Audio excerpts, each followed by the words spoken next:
Yo, what's up mga chong? Welcome back dito po sa Denrica at Doy TV Sports. Well guys, mabilisan na lang po to, no? Bago po ako magsimula, mag-aanyaya muna ako sa inyo, mag-subscribe na po kayo at mag-follow na sa ating Facebook page. Okay, so topic po natin, nasa thumbnail na, no? Hindi ko na isasama sa intro para mabilis, start na ako. Okay? Gilas po tayo at mga katanungan, ha? May mga tanong via pa-shoutout. Okay, dito na po tayo. 18-man pool, alright, ng ating Gilas Pilipinas ang ating topic, okay? Naninibago ako sa format ko ha. So 18-man po tayo muna, okay? At ito pa, issue kay Justin Brownlee. Ayan, nagkakanda utal na ako para may naalala ko dyan ha. Anyway, 18-man pool, enumerate ko na sa inyo. Mabilisan, okay? Unahin na po natin, of course, ang coach na si Coach Tim Cone. Okay, Chris Newsome, Dwight Ramos, alright, Justin Brownlee, Japet Aguilar, Scotty Thompson, Calvin Optana, alright, CJ Perez, Kevin Kembao, AJ Edu, Carl Tamayo, Junmar Pajardo, Jamie Malonzo, Kai Soto, RJ Barrientos, Troy Rosario, Ange Kwame, Juan Gomez Del Llano, at Quintin Melora Brown, alright. So yung dalawa po, bago, alright, mga newbie na binanggit din po ni Coach Tim Cone na tuturuan ng sistema, alright, kasi di pa nila alam. Okay, yan nga po ang na-impress siya na si Juan Gomez Del Llano, na kinuwento ko sa inyo na siya po ay na-impress si Coach Tim Cone kaya nandyan, hindi lang sa opensa pati po sa depensa, alright, yan po ang kailangan ng Gilas. Quintin Melora Brown, no, nabanggit din yan ng Coach Tim Cone, kailangan nila yan, alright, kailangan po natin ng height. Ngayon, yung 12 na yan guys, no, hindi yan 12 na naman, yung 18 lilipad sabay-sabay papuntang Guam, alright? Kasi Guam po nga pala mga kalaban nila, no?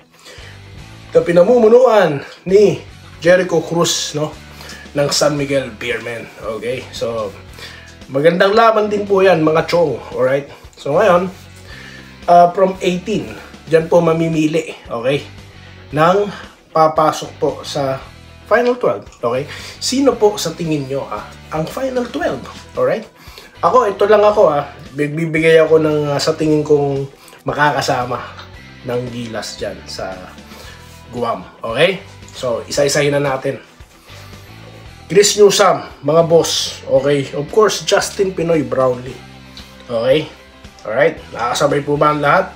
Scotty Thompson, Calvin Optana, CJ Perez, alright, Junmar Pajardo, Jamie Malonzo, alright, sino ba? Si Juan Gomez Del Llano at si QMB, alright. Siyam, may tatlo pa. Sino yung tatlo na yan? Ha? Sino yung tatlo na yan? RJ Barrientos po, mga boss, okay, at of course, hindi po mawawala dyan si Japet Aguilar. Ayan. So, yan po ang aking, sa tingin ko, ang lilipad, okay? Bakit naman ganon?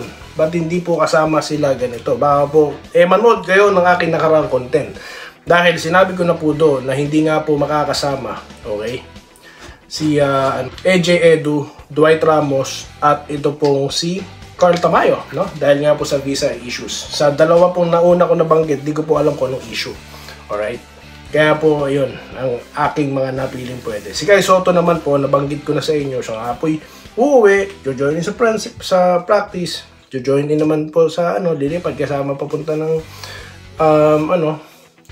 Guam. Pero di ko po alam kung maglalaro, kasi wala naman po sinasabi sa legit sources. Alright? So, yun po ang sa tingin ko. Okay? So, yun lamang po ang sa tingin ko. So, yun po. Ngayon, issue kay Justin Brown. Ano po bang issue? Pumeto po. Kapansin-pansin, no? Alright?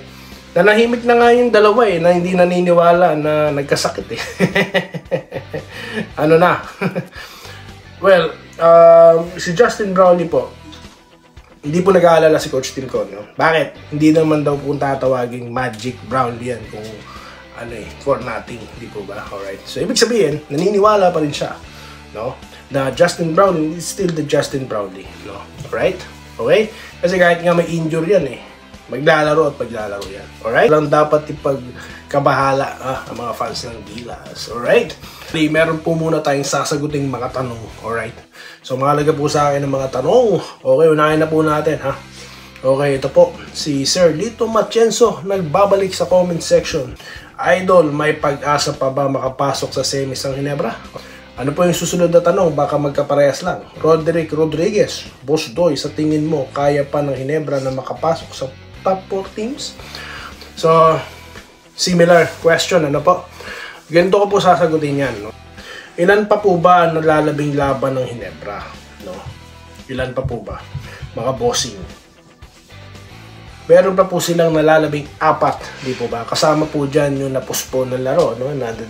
Na-schedule na po ata sa Araneta yan ng December 12, no? So ngayon, yung mga nasa taas po ba ng standing, ilan pa po mga laro? Ang NLEX at ang Rain or Shine, meron na lamang po silang 3 laro, alright?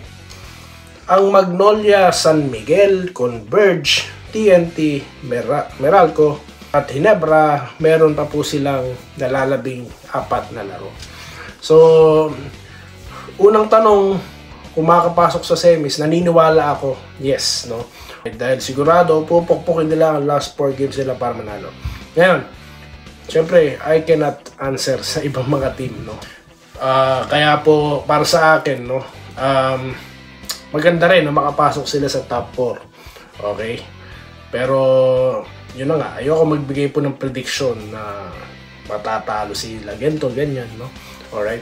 Ang masasabi ko lamang po, no, na paghihirapan ng husto, no, at may hint na po tayo kung anong gagawin ng Ginebra, no? Dahil mukha pong na-solve na nila ang kanilang fourth quarter problem. Alright? So, yun lamang po guys, no? At medyo yung identity nila, no? Medyo nagkakaamuyan na. So, yun lang po. Okay, ang aking masasagot dyan. Maraming salamat po sa tanong nyo. Tuloy na po natin ang pa-shoutout. Kay Sir Weslaw po, nag-good morning, no? Good luck daw po sa Gilas.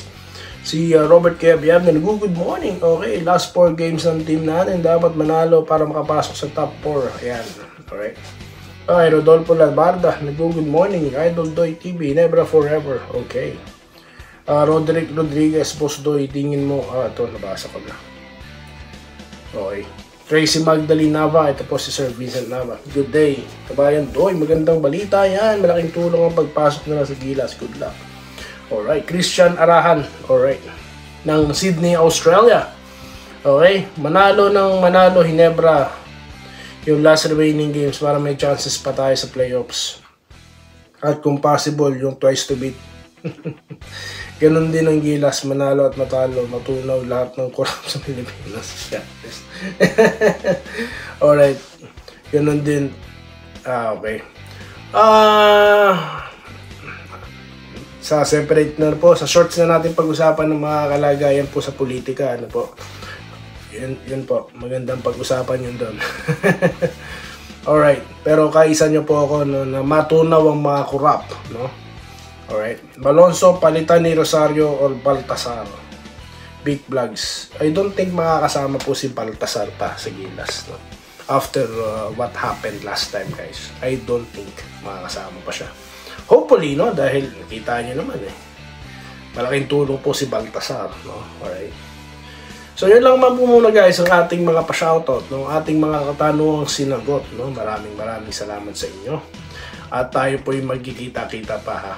Of course, sa susunod na video content. Dito lamang po si Dendiga at Doy TV Sports. Muli, maraming salamat po ha sa inyo pong panonood. Salamat po sa panonood. Subscribe na para sa mga susunod na basketball at boxing videos.